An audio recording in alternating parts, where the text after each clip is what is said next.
రాధాకృష్ణ సంప్రదాయంలో ప్రేమకు అత్యున్నతమైన స్థానం కల్పించబడింది. సమస్తమైన ఈ సృష్టికి ప్రేమతత్వమే మూలము. రాధాకృష్ణుల ప్రేమ కన్నీటితో ఏర్పడిన సరోవరం ఇది.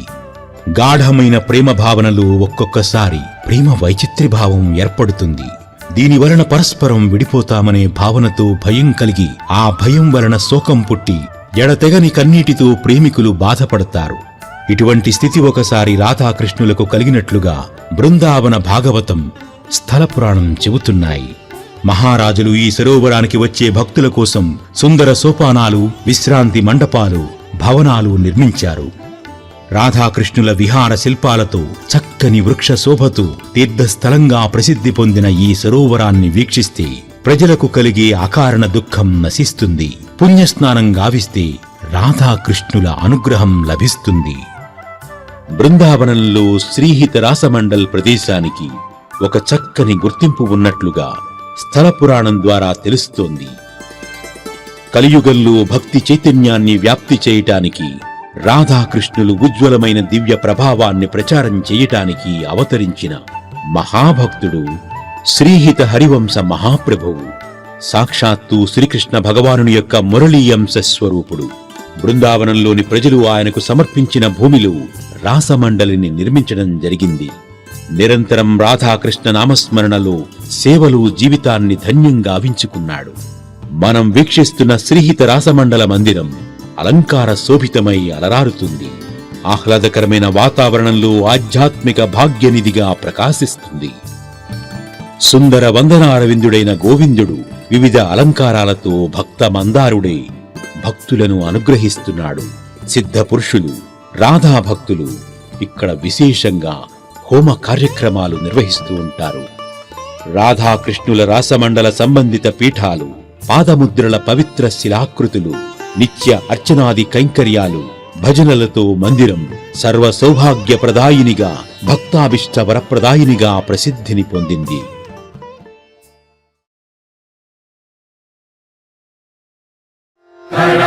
करारविन्देन पदारविन्दम् मुखारविन्दे विनिवेशयन्तम् वटस्य पत्रस्य पुटे शयानम् बालम् मुकुन्दम् मनसा स्मरामि।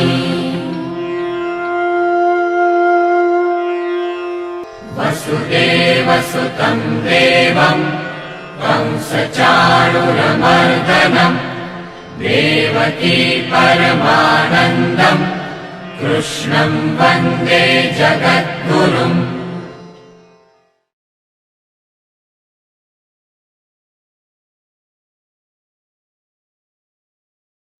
గోలోకము నుండి భూలోకమున బృందావనమునందు అవతరించి సకల జీవులలో నిక్షిప్తమై ఉన్న జీవాత్మ పరమాత్మకు అనుసంధానకంగా నిలిచే ప్రేమను ఉద్గాతము గావించిన రాధాకృష్ణులు ఆనందంగా లోక కళ్యాణకారకంగా విహరించిన ప్రదేశాలలో వంశీవట ప్రదేశం ముఖ్యమైనది.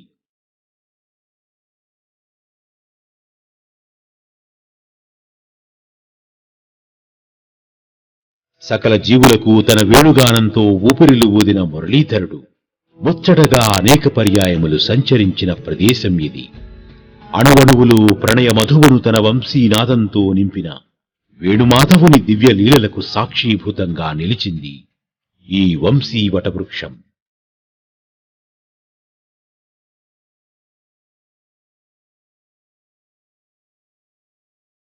మర్రి చెట్టు దగ్గర కృష్ణుడు ఉండి వంశీగానం చేసేవాడు కనుక ఈ వృక్షానికి వంశీవట వృక్షమనే పేరు వచ్చింది.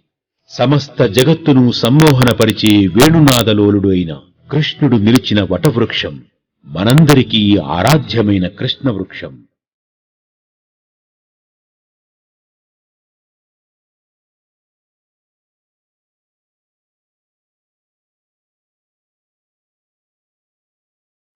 అఖిల జగత్తును ప్రణయకాలంలో తనలో ఇముడ్చుకుని శ్రీ మహావిష్ణువు బాలుడై శయనించేది వటపత్రముపై. అందుకే వటపత్రసాయిగా పరికీర్తిని పొందాడు. శ్రీకృష్ణుని అధరములను ఎల్లప్పుడూ స్పృశించి భాగ్యమును పొందిన వేణువును గోపికలు అనేక విధాలుగా కొనియాడారు. కృష్ణుని వేణుధ్వని విని మేఘగర్జన అనుకుని నెమళ్లు పురివిప్పి నాట్యం చేస్తున్నాయి.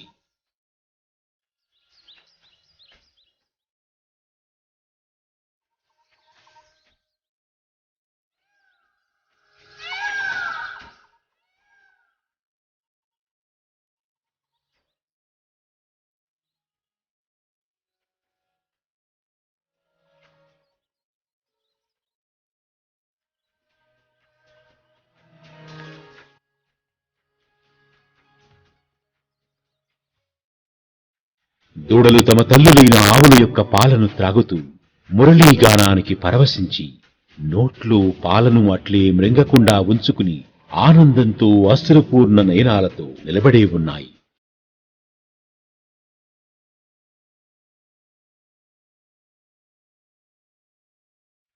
నదులు కూడా కమ్మని ఆ వేణుగానానికి సంతసించి తరంగాలు అనే తమ చేతులతో కమలాలను కృష్ణుని పాద కమలాలకు సమర్పిస్తున్నాయి.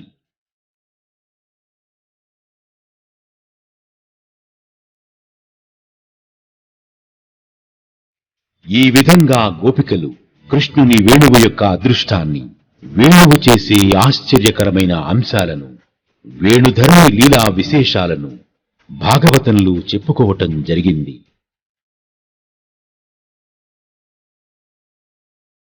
గోపేశ్వర మందిరానికి అభిముఖంగా మహిమాన్వితమైన వంశీ వటవృక్షం భక్త కల్పద్రుమంగా పూజలు అందుకుంటోంది.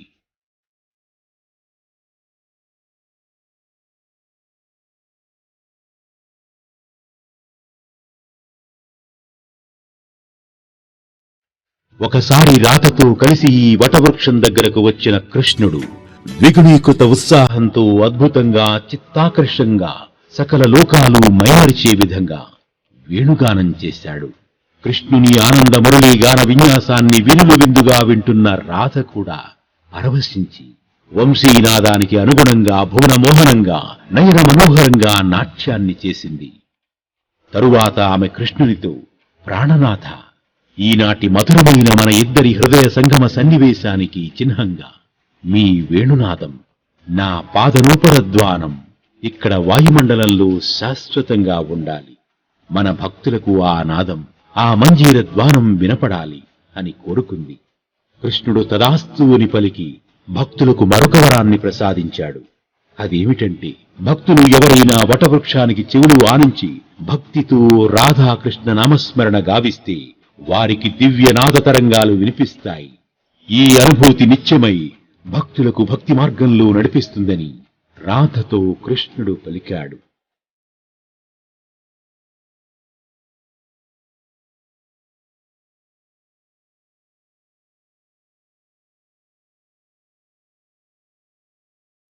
నేటికి బృందావనానికి వెళ్లిన భక్తులు తప్పనిసరిగా ఈ వటవృక్షాన్ని దర్శించి చెవులు ఆనించి ఎవరి యోగ్యతలకు అనుగుణంగా వారు వటవృక్షం నుండి దివ్య శబ్దాలను శ్రవణం చేసి తరిస్తారు.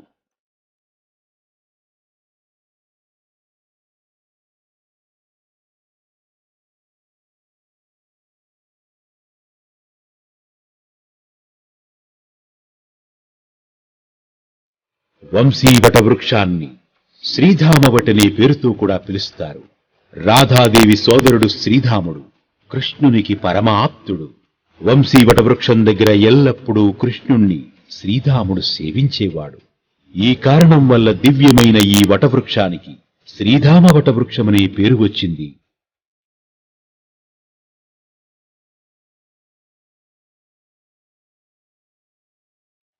వటవృక్షం ఉన్న ప్రాంగణంలో చిన్న మందిరంలో రాధాకృష్ణుల విగ్రహాలు సుప్రతిష్ఠితమై ఉన్నాయి. ఎర్రని వస్త్రాలు, ధవళ కిరీటాలతో విరాజమానమవుతున్న మూర్తులతో పాటు మరొక వేణుగోపాల రాధాదేవి మూర్తుల ద్వయాన్ని కూడా భక్తులు దర్శించుకుంటారు. నమస్కార ముద్రతో ఉన్న గరుత్మంతుని విగ్రహం ప్రత్యేక ఆకర్షణగా నిలుస్తుంది.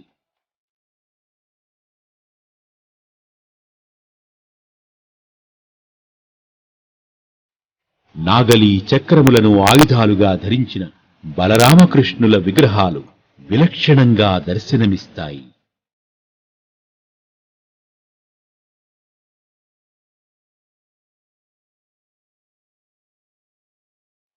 పవిత్రమైన ఈ వటవృక్షానికి భక్తులు సభక్తికంగా వస్త్రాలు సమర్పిస్తారు. వివిధమైన దేవతా ప్రతిమలు, పవిత్రమైన సాలగ్రామాలతో ఈ మందిరాలు అలరారుతూ ఉంటాయి.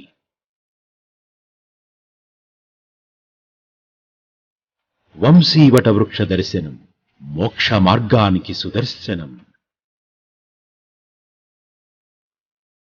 बट कहते हैं बरगद के पेड़ को। इस पर बैठ के भगवान कृष्ण बंसी बजाया करते थे, इसलिए इसका नाम बंसी बट पड़ा। बंसी बट नाम से उनके ग्वाल बाल सखा आसपास के मंडल के लोग इसे बंसी बट नाम से जानते थे। दिन में 4 ही पहर होते हैं। इससे सिद्ध होता है कि भगवान के बाल्यकाल का सर्वाधिक समय यहाँ पर व्यतीत हुआ, इसलिए उनकी समस्त लीलाओं को कह पाना तो असंभव जैसा ही है।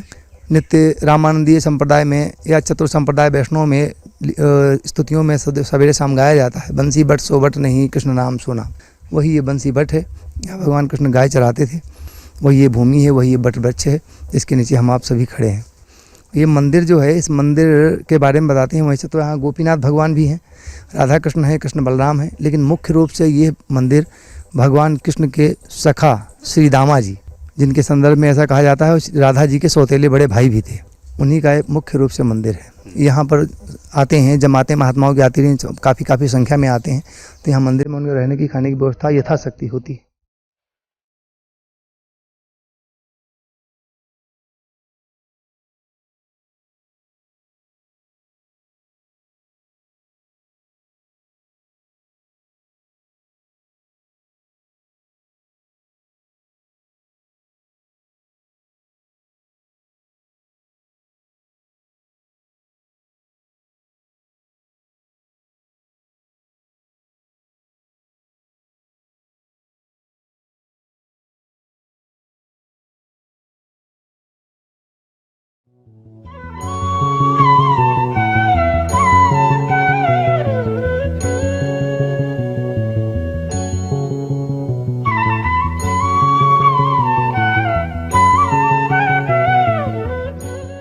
పవిత్రమైన వ్రజభూమిలో ద్వాదశవనంగా ప్రఖ్యాతిని పొందింది భాండీరవనం.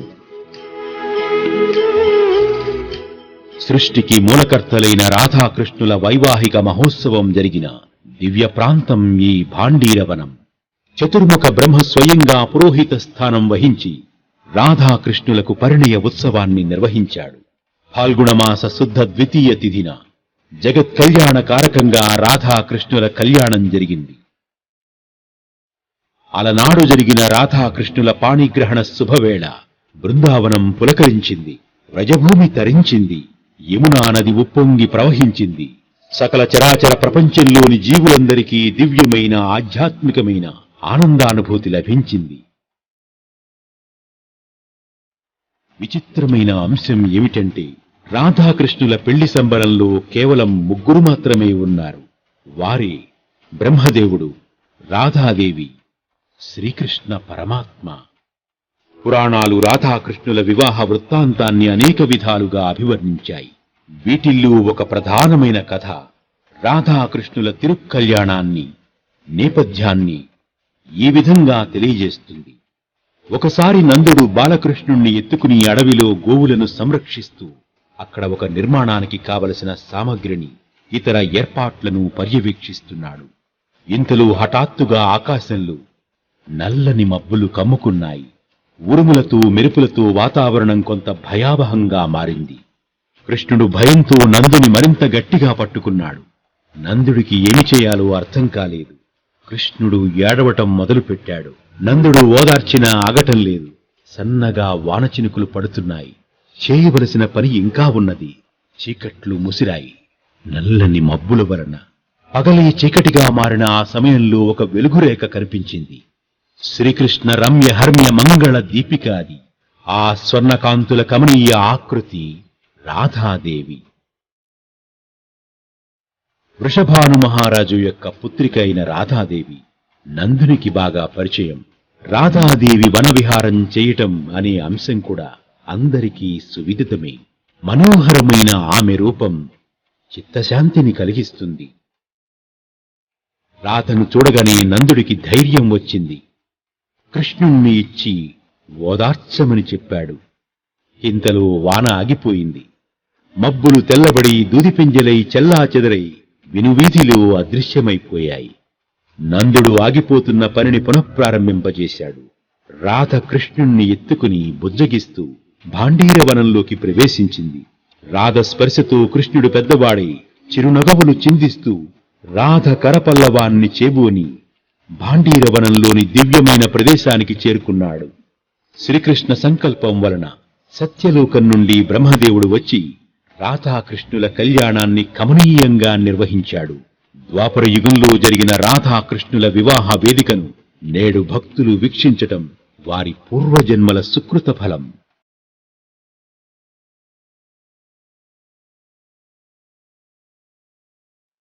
ఇక్కడ నిర్మించిన మందిరంలో దారుమండపంలో రాధాకృష్ణుల మూర్తులను భక్తులు దర్శించుకుంటారు. ఆంజనేయ స్వామిని, సంతోషిమాతను సేవిస్తారు.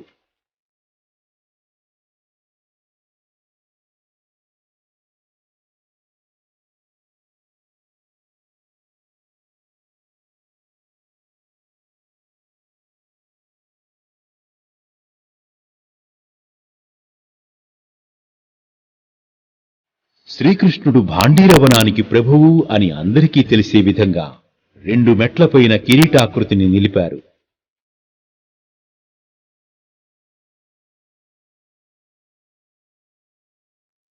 ఇక్కడే ఉన్న ఇతర మందిరాలను, అందులో ప్రతిష్ఠితమై ఉన్న వివిధ దేవతామూర్తులను దర్శించుకుని భక్తులు ఒక బావి దగ్గరకు వస్తారు. దీనినే భాండీర కూపం అని పిలుస్తారు. రాధాకృష్ణుల పెళ్లి జరుగుతున్న సందర్భంలో యమునా నది పాతాళ గంగగా ఇక్కడ పెల్లుబికింది. యమునా జలాలను తన కమండలంలోకి తీసుకుని బ్రహ్మ వివాహ ప్రక్రియను కొనసాగించాడు. ఆనాటి పవిత్ర జలాలతో ఉన్న ఈ భాండీర కూపం దగ్గర హోలీ పర్వదినంలో వైభవంగా ఉత్సవం జరుగుతుంది. వేలాదిగా ప్రజలు ఇక్కడకు తరలివచ్చి ఆనందోత్సాహాలతో ఈ పండుగను జరుపుకుంటారు.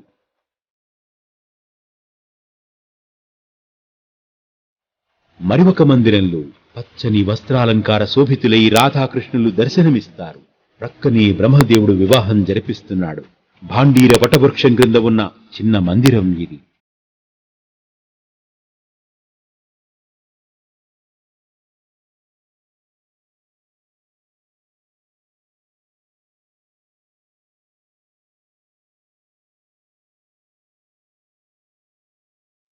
ఇక్కడ 2 వృక్షాలు ఉన్నాయి.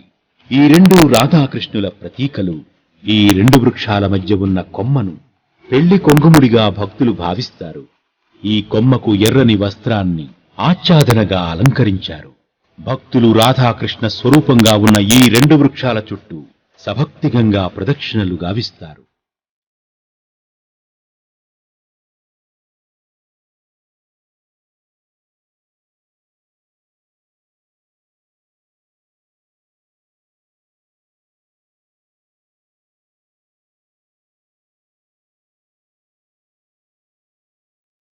భాండీరవనం దర్శించడానికి వచ్చే భక్తుల కోరికలు వారి యోగ్యతలను అనుసరించి వెనువెంటనే ఫలిస్తాయని స్థల పురాణం ద్వారా తెలుస్తోంది. ముఖ్యంగా వివాహం కాని యువతీ యువకులు ఇక్కడకు వచ్చి రాధాకృష్ణులను సేవిస్తే వివాహ సిద్ధి కలుగుతుందని భక్తులు విశ్వసిస్తారు. మరొక మందిరంలో ఉన్న బలరాముణ్ణి దర్శిస్తే భూలాభము కలుగుతుందని, సర్వదోషాలు తొలగిపోతాయని ప్రతీతి.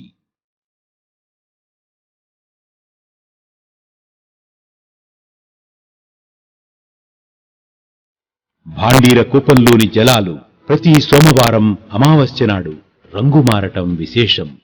ఈ జలాలను తీర్థంగా స్వీకరిస్తే సంతానం లేని వారికి సత్సంతాన సౌభాగ్యం కలుగుతుందని తెలుస్తుంది. भांडीर वन में श्री ब्रह्मा जी ने राधा और कृष्ण का विवाह कराया है. जहाँ मैं बैठा हूँ ये भांडीर वन का भांडीर वट है, जहाँ ब्रह्मा जी ने राधा और कृष्ण का सप्तपदी फेरे कराए हैं. विवाह से पूर्व जो फेरे होते हैं वो फेरे कराए हैं. भांडीर वन में ही भांडीर कूप है, जिसको बत्सासुर के वध के उपलक्ष्य में गोविंद ने अपनी वंशी से प्रकट किया है। उस कुएं में आज भी सोमवती अमावस्या को जल ऐसा हो जाता है जैसे किसी ने दूध घोल दिया है। सामने ही भांडीर बिहारी जी का मंदिर है। यहीं इसी भांडीर वट के नीचे कृष्ण ने सखाओं के साथ भोजन की लीला की है। यहीं भांडीर वट के नीचे ब्रह्मा जी को मोह की प्राप्ति हुई है। ब्रह्मा जी मोह के वशीभूत होकर के भांडी रोड के नीचे से कृष्ण के सखाओं को और बछड़ों को चुरा करके ले गए थे और 1 वर्ष पर्यंत तक एक गुफा में बंद करके रखा। और इधर कृष्ण ने अपने योग बल से वही सखा और वही बछड़े प्रकट किए हैं और ब्रज के गांवों में कृष्ण के साथ वही सखा और बछड़े जा रहे हैं। ब्रह्मा जी को जब अपने अपराध का ज्ञान हुआ तो इसी भांडीर वट के नीचे आकर के ठाकुर कृष्ण की शरणागति हुए हैं। इसी भांडीर वट के नीचे कृष्ण ने अनेकों अनेक लीलाएं की हैं। इस भांडीर वट की शाखाओं से यमुना जी को क्रॉस करने के लिए उस समय कोई पुल नहीं था, ब्रिज नहीं था। यमुना जी इसके नीचे होकर के बहती थी। मोहन राजत बट भांडीर, मोहन लता पता तर मोहन, मोहन रब जानीर। ब्रज के कवियों ने, रसिकाचार्यों ने इस भांडीर वट का बड़ा सुंदर उल्लेख किया है। हर पुराण में, ब्रह्म वैवर्त पुराण में कृष्ण की विवाह लीला का वर्णन है। बराह पुराण में, मत्स्य पुराण में भांडीर कूप का वर्णन है। हरिवंश पुराण में भांडीर वट का वर्णन है। ऐसा विशाल वट वृक्ष जो 48 किलोमीटर के एरिया में फैला हुआ। भांडीर वट के निकट ही बंसी वट है, जहाँ पर कृष्ण ने गोपांगनाओं के साथ, गोपियों के साथ कार्तिक महाराज पूर्णिमा को महाराज किया है, जिसका ब्रज के रसिकाचार्यों ने गान किया है। బృందావనం పరిసర ప్రాంతాలలోని పవిత్ర ప్రదేశాలు భక్తులకు సర్వాభిష్టాలను నెరవేరుస్తున్నాయి. నిర్మలమైన మనస్సుతో, పవిత్రమైన భావనతో, అకుంఠితమైన భక్తి తత్పరతతో బృందావన యాత్ర గావిస్తే సర్వ శుభాలను భక్తులు పొందుతారు. శ్రీ రాధాకృష్ణుల దివ్య నామస్మరణ భక్తులలో ప్రేమను, సేవాభావాన్ని, త్యాగాన్ని, భక్తిని ద్విగుణీకృతం చేస్తుంది. కలియుగంలో ముక్తిని ప్రసాదించే ఆధ్యాత్మిక సాధనలలో దివ్య నామస్మరణ ముఖ్యమైనది. జీవితాన్ని ఆధ్యాత్మికంగా పండించుకోవటానికి శ్రీకృష్ణ ప్రియవాహిని అయిన యమునా నది నిరంతరం భక్తులను ఆహ్వానిస్తుంది బృందావన ధామానికి.